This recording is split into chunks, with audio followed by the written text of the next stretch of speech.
بانی P T I Imran Khan کو jail میں سہولیات نہیں دی جا رہی، یہ رویہ اب کسی صورت برداشت نہیں کیا جائے گا۔ انہوں نے کہا کہ ہم نے ایک حکمت عملی بنائی ہے جس پر عمل کرنا ہے، کیونکہ اس حکومت سے جان چھڑانی ہے جب تک آئین توڑنے والے کو سزا نہیں ملے گی کیونکہ اس حکومت سے جان چھڑوانی ہے جب تک آئین توڑنے والے کو سزا نہیں ملے گی، آئین کو توڑا جاتا رہے گا۔ انہوں نے کہا کہ 17 حملے تو ہماری تاریخ میں ہیں، ابھی تو صرف 1-2 کیے ہیں، صوبے کی مشینری لانا میرا حق ہے، اب بھی لے کر آؤں گا۔ ایک سوال کے جواب میں علی امین گنڈا پور کا کہنا تھا کہ اسٹیبلشمنٹ سے مذاکرات ہوتے رہے ہیں لیکن اس وقت کوئی بات چیت نہیں ہو رہی، اگر کسی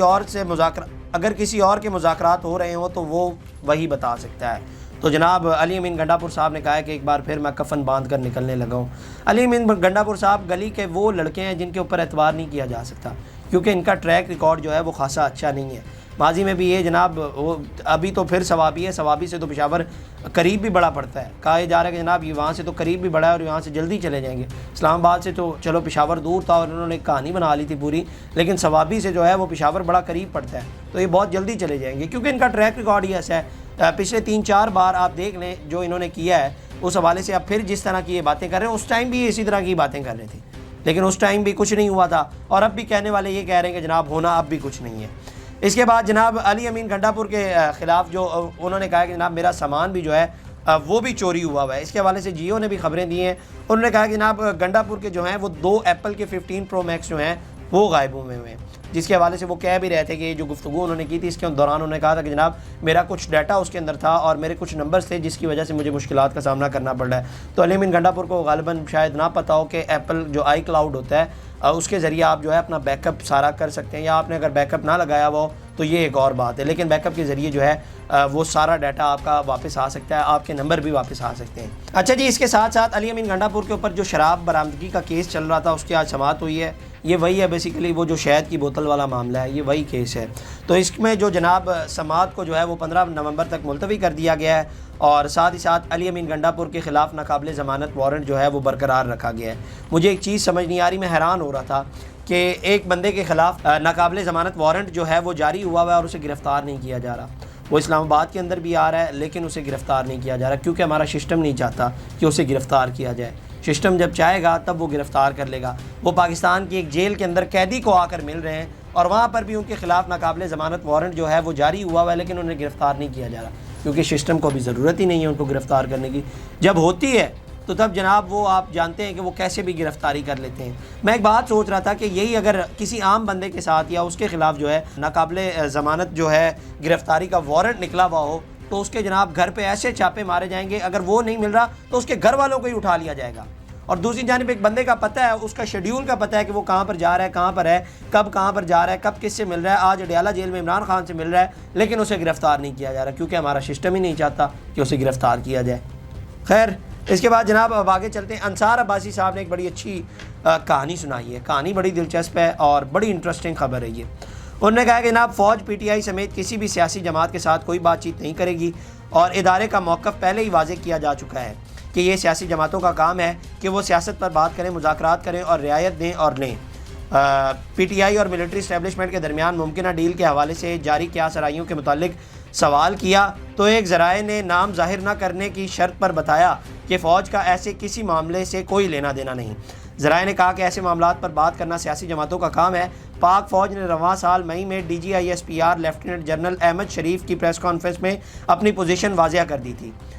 ذرائع نے یاد دہانی کرائی کہ جب D G I S P R سے مئی میں کسی ڈیل کے امکان سے متعلق پوچھا گیا تو فوجی ترجمان نے اس بات کا اعادہ کیا کہ فوج کا کوئی سیاسی کردار نہیں۔ انہوں نے کہا کہ فوج غیر سیاسی ہے اور ہر حکمت عملی کے ساتھ اس کے تعلقات آئین اور قانون کے مطابق ہیں۔ فوجی ترجمان کا کہنا تھا کہ تمام سیاسی جماعتیں ہمارے لیے قابل احترام ہیں، لیکن اگر کوئی سیاسی گروہ اپنی ہی فوج پر حملہ کرتا ہے تو کوئی ان کے ساتھ بات چیت نہیں کرے گا۔ اسی طرح کے انتشار پسند گروہ کے لیے واحد راستہ یہ ہے کہ وہ قوم سے معافی مانگے اور نفرت کی سیاست چھوڑ کر تعمیری سیاست کا وعدہ کرے۔ فوج کو اس معاملے میں ملوث کرنا مناسب نہیں۔ ذرائع نے بتایا کہ فوج کی پالیسی اپنے گزشتہ اعلان کے مطابق بدستور برقرار ہے۔ انہوں نے بتایا کہ سیاسی امور پر سیاسی جماعتوں کو آپس میں بات چیت کرنا ہے، جبکہ بات چیت سے یہ بھی معلوم ہوتا ہے کہ اگر عمران خان اور پی ٹی آئی کوئی ریلیف یا رعایت چاہتے ہیں تو ان کے لیے ایک ہی راستہ ہے کہ وہ سیاسی جماعتوں بشمول حکومت کے نمائندوں سے بات کرے، نہ کہ فوج یا اس کے سربراہ سے۔ اچھا جی، یہ جو اب سربراہ والا معاملہ ہے نا، یہ بیسیکلی عمران خان نے آپ جانتے ہیں کہ انہوں نے کہا تھا کہ جناب میں جو ہے وہ میں صرف آرمی چیف سے بات کروں گا، تو اس حوالے سے جو ہے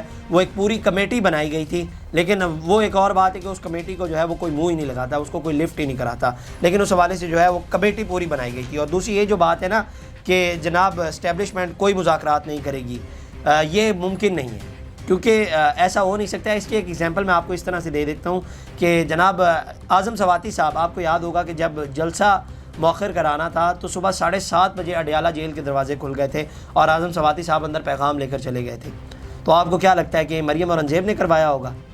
آپ سمجھتے ہیں کہ ان کے پاس اتنی پاور ہے کہ وہ جناب جو ہیں وہ اڈیالہ جیل کے صبح 7:30 بجے دروازے کھلوائیں گی اور وہ جناب چلے جائیں گے اندر اعظم سواتی اور عمران خان کا پیغام اور اپنی بات ادھر پہنچا دیں گے؟ آپ کو لگتا ہے؟ آپ بھی سمجھتے ہیں کہ کون سی طاقت پیچھے بیٹھی ہوئی اور کون یہ سب کچھ کر رہا ہے؟ ہاں یہ بات اور ہے کہ اسے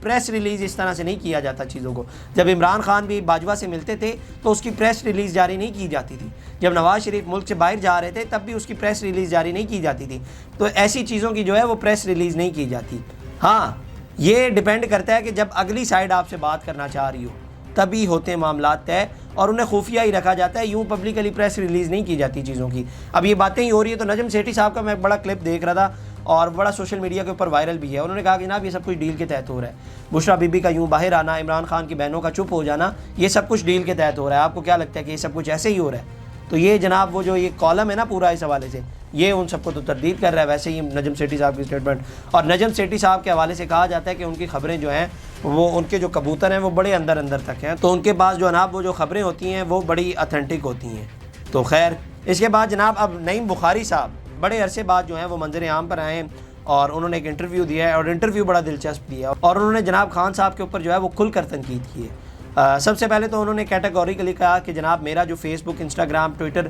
میرا کوئی بھی اکاؤنٹ نہیں ہے،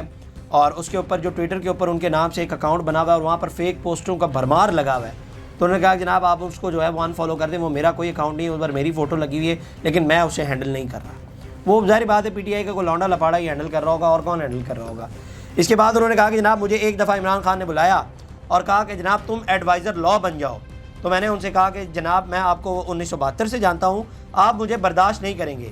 میں نے کہا کہ جناب آپ نے 50 لاکھ گھر بنانے کا وعدہ کیا ہے، میں آپ کے منہ کے اوپر ہاتھ رکھ کے کہتا ہوں کہ آپ پہلے 5000 گھر بنا کر تو دکھائیں۔ اس کے بعد جناب آپ نے 1 کروڑ نوکریوں کا دعویٰ کیا ہے، کہاں سے دیں گے آپ یہ بتائیں؟ تو اس کے بعد عمران خان صاحب نے کہا کہ جناب نہیں I want somebody who can look into my eyes۔ تو میں نے ان سے کہا کہ آپ یہ بات یہاں پر کہہ رہے ہیں لیکن جب آپ کہیں پر بیٹھیں گے تو وہاں پر آپ اس بات سے انکار کر دیں گے۔ اور اس بات میں کوئی دو رائے نہیں ہے کہ عمران خان صاحب ظاہر بات ہے جب ان کی سوئی کسی بات پر اڑ جائے نا تو وہ جناب پیچھے نہیں ہٹتے، وہ اپنی بات منوا کر ہی چھوڑتے ہیں۔ تو نعیم بخاری صاحب نے تو بڑا جو ہے وہ الزامات کا بوچھاڑ لگایا ہے اور بڑی تنقید کی ہے جناب عمران خان صاحب کے اوپر۔ تو یہ تھی جناب آج کی ڈیولپمنٹس، آپ کی کیا رائے کمنٹ سیکشن میں ضرور بتائیے گا۔ اب تک کے لیے اتنا، اپنے میزبان کو دیجیے اجازت، اللہ نگہبان۔